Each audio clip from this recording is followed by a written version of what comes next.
Deutéronome 23. 1. Celui dont les testicules ont été écrasés ou l'urètre coupé n'entrera point dans l'assemblée de l'Éternel.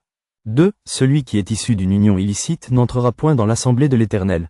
Même sa 10e génération n'entrera point dans l'assemblée de l'Éternel.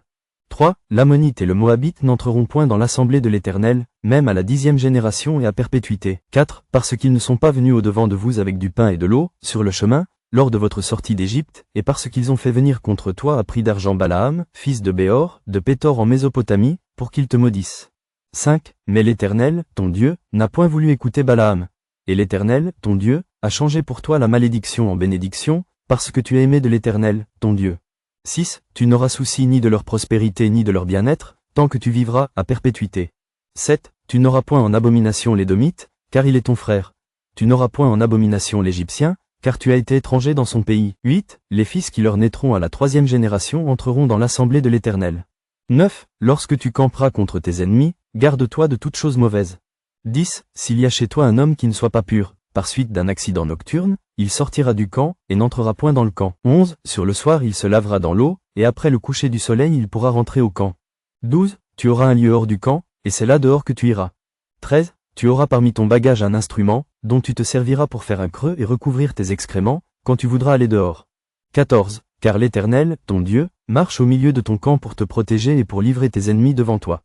Ton camp devra donc être saint, afin que l'Éternel ne voie chez toi rien d'impur, et qu'il ne se détourne point de toi. 15. Tu ne livreras point à son maître un esclave qui se réfugiera chez toi, après l'avoir quitté. 16. Il demeurera chez toi, au milieu de toi, dans le lieu qu'il choisira, dans l'une de tes villes, où bon lui semblera. Tu ne l'opprimeras point. 17. Il n'y aura aucune prostituée parmi les filles d'Israël, et il n'y aura aucun prostitué parmi les fils d'Israël. 18. Tu n'apporteras point dans la maison de l'Éternel, ton Dieu, le salaire d'une prostituée ni le prix d'un chien, pour l'accomplissement d'un vœu quelconque, car l'un et l'autre sont en abomination à l'Éternel, ton Dieu. 19. Tu n'exigeras de ton frère aucun intérêt ni pour argent, ni pour vivre, ni pour rien de ce qui se prête à intérêt.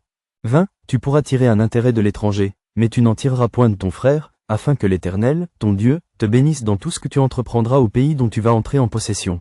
21. Si tu fais un vœu à l'Éternel, ton Dieu, tu ne tarderas point à l'accomplir. Car l'Éternel, ton Dieu, t'en demanderait compte, et tu te chargerais d'un péché. 22. Si tu t'abstiens de faire un vœu, tu ne commettras pas un péché. 23. Mais tu observeras et tu accompliras ce qui sortira de tes lèvres, par conséquent les vœux que tu feras volontairement à l'Éternel, ton Dieu, et que ta bouche aura prononcés. 24. Si tu entres dans la vigne de ton prochain, tu pourras à ton gré manger des raisins et t'en rassasier, mais tu n'en mettras point dans ton vase. 25. Si tu entres dans les blés de ton prochain, tu pourras cueillir des épis avec la main, mais tu n'agiteras point la faucille sur les blés de ton prochain.